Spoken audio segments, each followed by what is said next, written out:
You are Locked On Kentucky, your daily podcast on the Kentucky Wildcats, part of the Locked On Podcast Network, your team every day. All right, what's going on, Big Blue Nation? Welcome on into Locked On Kentucky, your daily Kentucky Wildcats podcast. I'm your host, Lance Dawe, writer for Sports Illustrated for various SEC-related things. But on this podcast specifically, we take a dive into all things Kentucky athletics. On today's episode, we are going to be talking about Kentucky basketball's a massive loss, I guess you could say, to the Tennessee Volunteers. 76-63 was the final score. We're going to go over the first half. We're going to talk about the second half and then some final thoughts here to wrap the show up. Thank you so much for making Locked On Kentucky your first listen every single day. I want to remind everybody that we are free and available on all platforms. And I say massive loss, and I know that it's only a 13-point loss for the Wildcats, but I say massive loss because it genuinely felt at different points in the second half like we were getting blown out. In fact, it even felt like that in the first half. I mean, I believe the largest lead in the first half was 15. Tennessee extended it to 20, maybe 20 plus at some point. I kind of just drowned myself in sorrow in the second half. Just kind of stopped really paying attention because it was the same thing over and over. We're going to get to that in just a little bit. But first half thoughts here. Tennessee immediately had some trouble guarding Wheeler. Last time they had trouble guarding Wheeler, and they had a similar trouble early in this game, and then Tennessee adjusted. They adjusted very quickly after a hot start from the Kentucky Wildcats. Coach Cal did something absolutely incredible. He got called for a technical 4 minutes into the game. I mean, it's better early rather than late, but, you know, there's never really a good time to get a technical, especially whenever your team is trying to start hot and make a little bit of a run. Good job on Coach Cal for making that happen early on in this game. Honestly, I know I'm being smart aleck, but all things considered, it was not what cost Kentucky this game. I'm not saying that. I'm just saying, like, it was not something worthy of getting teched or getting a tech called on you over. That was just my opinion. Tennessee, very quickly after that, settled in. The pacing was fun to watch back and forth. Tennessee really wanted to push the ball up the floor, and it made Kentucky very uncomfortable. Oscar Tshiebwe had 6 points and 4 rebounds before the under-16 timeout, and I was like, okay, so Tennessee has a little bit of a depth issue in their front court, so it looks like Oscar Tshiebwe, 4 minutes into this game, is going to have a field day. He's going to have a good day. 6 points, 4 rebounds already. He's going to have a solid outing. He did not. He did not have a solid outing. We're going to actually talk about some of my thoughts on Oscar Tshiebwe in just a little bit, even though I think he still probably is National Player of the Year. He's got some issues after seeing what Tennessee did to him, and I've been thinking about this a little bit recently. Both Toppin and Washington actually ended up playing in this game. Washington less than Toppin because Washington re-aggravated an injury in his knee injury in the second half, but he ended up playing. Toppin had a big impact early in his minutes with 4 points in less than a minute. It was really refreshing to see Toppin back out there, very bouncy. It's going to be fun to see him next season with the Wildcats. It got chippy after John Fulkerson ran into the Kentucky bench. Initially, I was like, I love this. I love the rivalry between these two teams. I love the emotion that's been poured into it. An assistant on Kentucky's bench got a tech. The Zakai Ziegler, point guard for the Tennessee Volunteers, he got a technical. I was just loving the emotion and the rivalry. I really enjoyed it. Tennessee made it very clear, like I mentioned a second ago, that they wanted to push the pace in this game. And again, it made Kentucky very uncomfortable. The Wildcats could not get back in transition, and they couldn't protect the rim. Two things that would haunt them this entire game. And honestly, something that I thought was very funny as I was writing notes for this matchup is that something I noted to Eric Kane, host of Locked On Vols, on yesterday's episode. I said one of the things that's really impressed me about this team is their transition defense. They've learned how to get back in transition, and they've been doing that really well in SEC play. And I cited the Alabama game, said, Kentucky did a really good job of getting back in transition in that game, really limited Alabama's opportunities in the transition game. Simply could not do it against the Volunteers.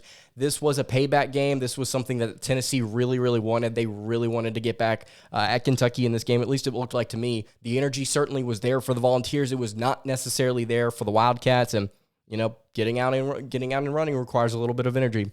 And I'm not saying that Kentucky's lazy or anything like that. I'm just saying that, Tennessee really wanted this one, and they made it very clear that they wanted to push the pace and they wanted to be physical, and Tennessee just simply implemented their will on the Wildcats. It was very clear to me early on in this game that shot selection was going to be important, and boy, howdy was it, in my opinion. Halfway through the first half, I started taking notes on some of Kentucky's really, really dumb shots, and just collectively, I don't want to go over everything. I just want to say here that, we talk about not necessarily the shooting percentages, but the shot selection being what's really important with this Wildcats team. And for me personally, it's what wins you games in the road on the SEC. That's one of my 4 parameters. We've talked about it so much on this podcast. It's a point of emphasis for me, not just shooting percentages, but shot selection. The shot selection in this game was absolutely horrendous. Even if there were some makes, even if Kentucky knocked down some of the shots that were not necessarily wise decisions, it was still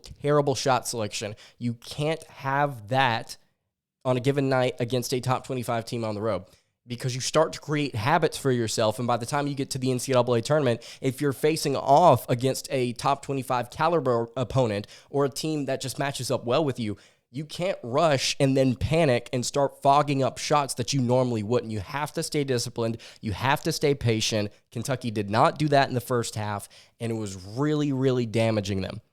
It was really damaging them. It was really frustrating to watch, because it's just such a simple adjustment. Just stop doing stupid stuff, because you've not been stupid all year. And I'm not just talking about one individual player. I mean, this was everybody.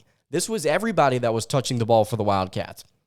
Tennessee, on the other hand, was shooting lights out. Kentucky was just making dumb decisions and turning the ball over. At one point, Tennessee had a 17-1 run in this game, and after that, I'm like, yep, this is over. Barring a miracle, Kentucky's not coming back in this game. They weren't shooting well enough. They were turning the ball over again, like I just mentioned, and probably the most condemning stat here of the entire game is that in the first half, Kentucky went 10 minutes and 57 seconds without a made field goal. 10 minutes and 57 seconds without a made field goal in the first half. This is a team that averages over 81 points a game, and they couldn't put it in the basket for 10 minutes and 57 seconds outside of a few free throws. And I'm not saying that the world is ending here. Let's not misconstrue things. Kentucky is still a great basketball team. They're still a national title contender. They still aren't 100%. They aren't 100% healthy. But this was just so uncharacteristic, and I guess it's kind of payback in a way, because what happened in the Tennessee game was certainly uncharacteristic of the Volunteers defensively, and it's just so weird to see in this game just the complete opposite in a lot of different statistical categories, and then just on the court, just watching. I mean, Kentucky was doing the beating in the first game, and then it was Tennessee throwing the beat down on the Wildcats. And this one, I mean, man, Kentucky just got handled top to bottom from the beginning to the very end of the game. Tennessee was clearly the better basketball team on the court on that day. Just incredibly sloppy play. Again, turning the ball over, not getting back on defense. Some first half statistics here. Oscar Tshiebwe, after having 6 points and 4 rebounds in the first 4 minutes, finished the half with 8 points and 6 rebounds, with 3 of 6 from the floor. Again, just an uncharacteristic day from Oscar Tshiebwe. Had 2 personal fouls in the first half as well. It was 32-46 in the first half. And Kentucky really just, in my opinion, didn't really seem like they had a great shot of getting back into the game. The shot selection, the shot percentages, Kentucky was shooting 36% from the floor, 33% from 3. They were getting out-rebounded 14-20. They only had 7 assists to their 5 turnovers. Tennessee had 13 assists to their 5 turnovers. Their backcourt for the Volunteers was just absolutely ballistic this entire game. Zakai Ziegler had 4 at the half. He finished with, I believe, 14 points. Santiago Vescovi had 14 points in the first half. Kennedy Chandler had 15 points in the first half. John Fulkerson was a contributor in this game, even though he hasn't really been this entire season for the Volunteers. I mean, just overall, just weird to see Kentucky not really be able to handle things in the first half. We'll talk about the second half and just kind of go over the overall stats here in just a second. But before we do that, I want to tell you guys about our friends at Built Bar. This is the time of year that I've pretty much given up on all of my New Year's resolutions, but not this year. I'm sticking to my resolution to eat right, and it's all thanks to Built Bar. It almost feels like it's not even really a resolution because I actually enjoy eating them. Have you tried the Puffs? If you haven't, you're missing out on one of Built Bar's best tasting bars. Puffs are the first ever protein-infused marshmallow. They are fluffy, they are marshmallowy, and they're not just a protein bar, they are a treat. And they're covered in 100% real chocolate. These things are going to be your new favorite. And Built Bars, including Puffs, have so many different flavors to choose from. You will really enjoy trying them all. They've got mint brownie, coconut almond. They've got salted caramel. And for this month, white chocolate cookies and cream. And they are all delicious, and new flavors are coming out all the time. If they think a flavor might be good, Built will make it. It will also be delicious and good for you. You can go to Built.com right now and use promo code LOCKED15 to get 15% off your first order. Again, you can use promo code LOCKED15 at Built.com for 15% off your order. All right, continuing along here on the Wednesday edition of Locked On Kentucky, Lance Dawe here with you, recapping Kentucky's I want to say massive loss to the Tennessee Volunteers because they were getting throttled in this game before the Vols started to care less at the end. I believe, it was a 13-point win for the Volunteers. At one point, they led this game by 20. Some more first half notes here. I almost wrote this down in the first half, and then I wrote it down the second half. It was clear to me that TyTy Washington was not ready to go in this game. He was not ready to go in this game. He was not 100%, and he had to sit almost immediately in the second half. Just had an awkward step, re-aggravated his knee injury, and then had to sit for the rest of the contest. Very, very frustrated with himself, so obviously I would be as well. It's just the reality of the situation. Coach Cal, I'm not going to dog him and say he shouldn't have played him. Coach Cal just needs to simply evaluate his health moving forward and just really start to consider how much we need him over this stretch of, 5 more games in the regular season. How much do we need TyTy Washington? How much should we let Davion Mintz be playing? He's playing well. Davion Mintz is playing well. So how much should TyTy really play until we get to the SEC tournament, until we get to the NCAA tournament? Because we're going to need him more then than we do right now. We don't want to potentially lose him for the rest of the season for re-aggravating a knee injury that could potentially get worse. That's just my opinion. If y'all disagree with me, you can leave a note in the comments below if you're watching on YouTube. If you're listening on the podcast format, you can follow the show on Twitter at LockedOnUK if you want to tag me and just give me your thoughts on what's going on. I'd love to hear it. All right, 4 turnovers for the Wildcats before the under 16, and I just was kind of like, yep, this game's over. And then Kentucky cut it to 8. After the half-court offense settled down, they had some good looks at the rim, knocked down a couple of threes, and then they started freaking out again. It was like, it's very similar to the way the LSU game played out in that there were stretches where Kentucky would calm themselves and they would do the right things on offense and they would run in transition and they would create turnovers and stuff like that. And then the moment LSU started to wake up again, they would start freaking out. They would start making dumb decisions. They would start panicking on defense. They would start overcommitting to things. And it's just uncharacteristic for a team that, again, has not done that all season for the most part. I'm referencing the LSU game, but that's really the only time I can think that it's happened.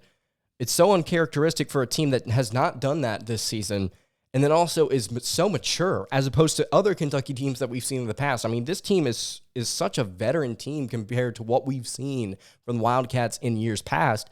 I don't understand why this is, again, a reoccurring issue. I thought it would be a thing at LSU and maybe at Notre Dame, and I didn't really think that we would see it again for the rest of the year. I mean, they didn't even look flustered against Auburn. They looked like they were just trying to go in there and handle business. There was great shot selection against Auburn. But in this game, there wasn't.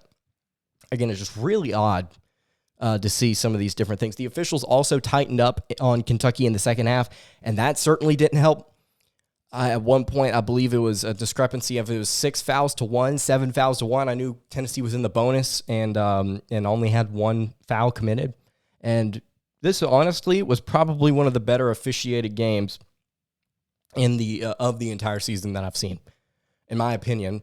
And Kentucky was just simply committing fouls, and the Vols were playing great defense. In my opinion, in the second half, Tennessee played very, very good defense. There's not really anything else I can say.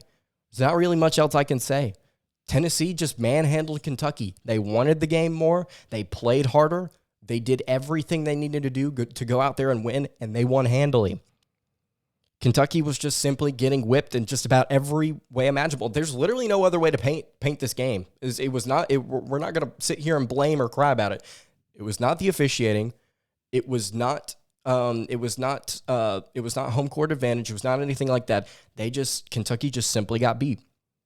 Kentucky didn't shoot the ball well. Kentucky didn't rebound particularly well. They turned the ball over. The Vols went and played very well in the transition game, creating turnovers, getting points off of those turnovers. Tshiebwe didn't have a good game, and this is something I wanted to get to here in this second half. So Oscar Tshiebwe, in my opinion, is probably your best candidate to win National Player of the Year. Finished with 13 points in this game, 15 rebounds, was 5 of 15 from the floor, had 3 personal fouls, a couple of steals, a couple of turnovers, and he had a block late, which I discount.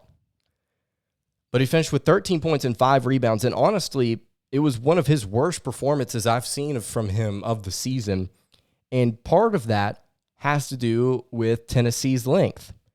So I mentioned earlier how they had some front court issues, and Uros Plavsic, I believe is how you pronounce his last name. He's a 7-footer for Tennessee. Played very well against Oscar Tshiebwe, and then also Tennessee brought another player off the bench that has not really seen time much at all this season. Jonas Dawe, 6'11". He's a 6'11 freshman, a center, and they brought him in to play against Tshiebwe, and Dawe picked up 3 blocks, had 5 points, 7 rebounds, and assist. It's just Tshiebwe got manhandled by 2 players that were bigger than him, that were taller than him, and that were really, really talented. And that concerns me because we've seen at times this season Oscar Tshiebwe perform well when he's faced taller players, but he's not played well whenever he's had to face taller players that are talented, that know how to play the game and know how to play it well. And it gives me some questions about what this team's ceiling is in March. Because I think they're still a national title contender, but if they go up and match up against a team that is lengthy, that is tall, that is physical, that wants to try and play physical down low, and they've got a couple of guys that can match up well with Oscar Tshiebwe, I'm concerned about what this team is going to do because he is their bread and butter. He's Kentucky's bread and butter. He gets the offensive rebounds. He gets the points. He gets the steals as well now. He's just playing. He's Kentucky's best player. He's one of the best players in the country. If they match up against somebody that has some length, that has a little bit of talent, it's just simply a concern of mine. If you disagree with that, I'd love to hear your thoughts, but that's just what I think. After seeing him play against teams like Vanderbilt and against teams like Tennessee now, he didn't play well against Tennessee the first time, did not play well, in my opinion, in this game. I have some genuine concerns. What if we play a team like Purdue in the Elite Eight when we're trying to win a division, right? What if we get stuck in the East region and we have to play Purdue to get to the Final Four? I know Purdue has had some issues in the Big Ten recently, but still, I don't feel confident in winning that game. I don't feel particularly confident in winning that game. And again, after making it close, Tennessee just kind of eventually just bled Kentucky dry, just again, doing all the little things right, creating turnovers, knocking down their shots. And again, there's simply not much else here to say about this game. But we'll dive into the stats here to wrap things up just to see if Kentucky did anything out of my 4 parameters to potentially win this game. Before we talk about that, though, I want to tell you guys about our friends at BetOnline. Football might be over for this season, but basketball is in full steam for both pro and college hoops. From all the latest odds, totals, player performance props, to where the next fired head coach is going to land, BetOnline.net is the #1 spot for all of your sports betting needs. BetOnline remains the best spot for all of your sports scores, podcasts, and news this season, and it's not just basketball. BetOnline.net is your source for hockey, boxing, and UFC odds right to the Olympic coverage and information. Head to the website today or use your mobile device to learn more about the trends in action. BetOnline, where the game starts. All right, wrapping up the Wednesday edition of Locked On Kentucky. Thank you so much again for making Locked On Kentucky your first listen every single day. Just going to go over some of the final stats here with you. Then we're going to go over the parameters that I have set around Wildcat wins just to see if Kentucky checked any of the 4 boxes that I have laid out. Kentucky finished the game shooting 34.3% from the field. That's abysmal. They shot 31.2% from 3. That's not good. They shot 12 of 14 from the free throw line, which was nice to see. They actually, even though they were down in rebounding at the end of the first half. They actually finished the day +8 in rebounding margin, 40 rebounds to Tennessee's 32. Picked up 16 offensive rebounds, only 11 assists to Tennessee's 17 assists. Only picked up 6 steals as opposed to Kentucky's 9. Tennessee had 8 blocks in this game. Again, played very, very good defense, and Kentucky only had 1. And this is probably one of the bigger stats here. Kentucky finished the day with 12 turnovers, and then Tennessee converted those 12 turnovers into 20 points. 20 points.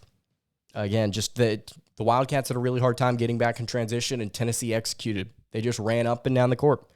Let's see. 2 technicals on Kentucky. Again, 1 on Cal, 1 on the bench.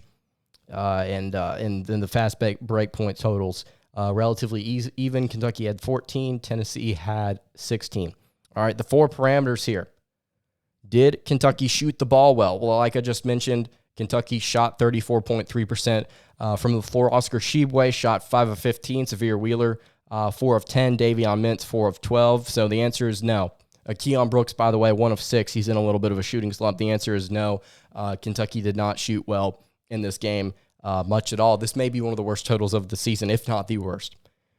Did Kentucky have decent shot selection? Probably some of the worst shot selection I've not seen, not only from a Wildcats team, but from just a team in general. And I'm not saying this is the end of the world. Again, it's just whenever this team gets out of their element and starts to panic, we see some really weird things in terms of just fogging up things early in the shot clock that just should not be shot. Just simply should not be shot, in my opinion. Did Kentucky play well in transition? Again, it was one of the things that sparked the Tennessee offense in this game. No, Kentucky did not play well in transition much at all. Even the fast break points. I mean, they had 14, but part of that is inflated from the garbage time points that Kentucky got late in this game. And then finally, did Kentucky protect the rim? Not even close. In my opinion, they did not do a good job of protecting the rim at all. And that 1 block from Oscar Tshiebwe came late on a shot that just didn't really matter. It was garbage time.